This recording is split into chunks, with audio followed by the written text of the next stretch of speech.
The world market stumbled last weekend because there was a clash between the Fed and the Treasury. What happened? Let's take a look. Welcome back to Be Rich.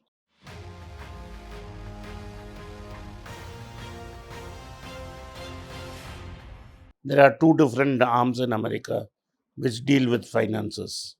The Federal Reserve is independent of the government, and the Treasury, which does the budgeting, is dependent on the government. The Treasury is run by Steve Mnuchin, who, at the pleasure of President Trump. Jerome Powell, though appointed by President Trump, runs an independent monetary policy. Mr. Trump has been unable to reconcile with the fact that he has lost the election and has been throwing one tantrum after the another. Recently, he sacked an important official of the government. And he's been firing salvos at various Republicans whom he thought did not help him in the election. He has been regularly complaining that Jerome Powell did not help him win the election.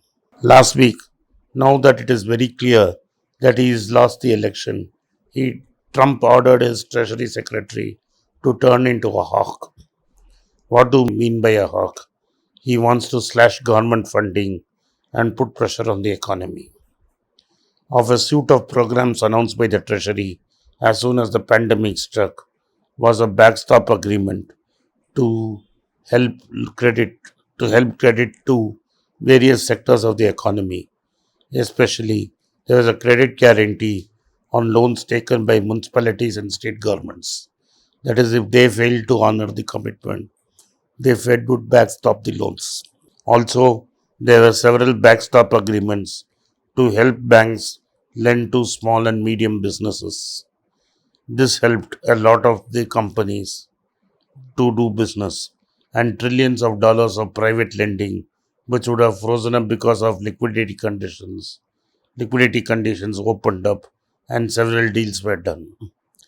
These emergency funds were never used as the loans never turned bad. Steve Mnuchin, in a letter fired to Jerome Powell, said the use of these funds were never there. So he said, as originally planned by Congress, these funds should expire by December 30th of the year and should lapse. This means that there will be no credit guarantee for municipal bonds and state bonds, and also no credit guarantee mom and pop offices at the end of this year. He felt there was no need. Jerome Powell, in turn, felt opposite. He felt the crisis is not yet over. The vaccine will take a few more months to come.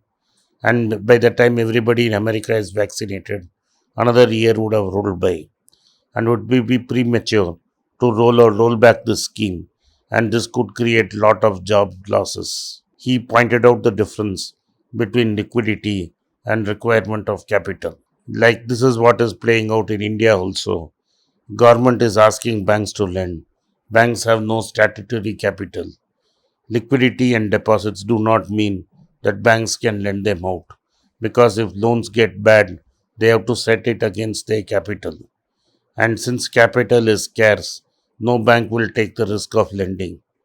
Backstop arrangements like emergency lending funds in America are the only way banks will lend, because they know if they are not paid, they can collect it from the Fed. If the customers don't pay or the clients don't pay, they can always go to the Fed and ask it back.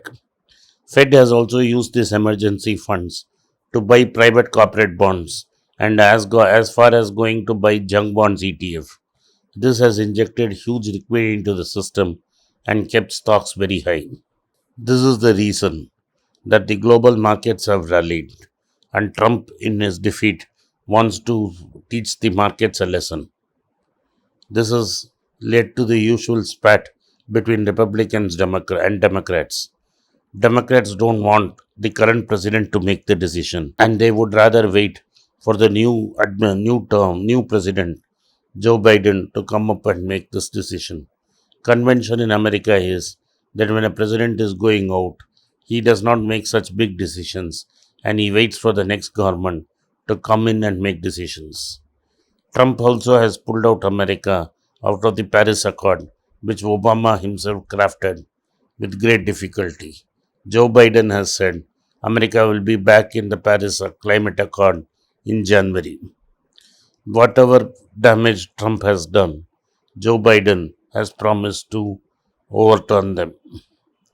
Jerome Powell, in a letter written after this clash, has said he might have been a bit too harsh in saying that he will not allow these funds to wind down, but he agrees, he concedes it's the prerogative of the Treasury to decide what to do with loan funds because he cannot do it. He cannot make the decision. And he said if there is no agreement, then he will allow these loans to lapse by loan emergency funds to lapse by the end of the year. Steve Mnuchin has turned around and told Congress that he will negotiate with them and put out a new stimulus bill. While all this controversy is raging in America, the fact remains that the pandemic is spreading faster in America than any other place. The second and third wave are hitting the Americans hard and is biting the economy very hard. This means there was no Christmas shopping. Nobody is talking of a Black Day or a Christmas shopping day. And without any shopping in Christmas and festival spending, there is no way America's economy is going to revive. America's economy, like that of India, primarily runs on consumption.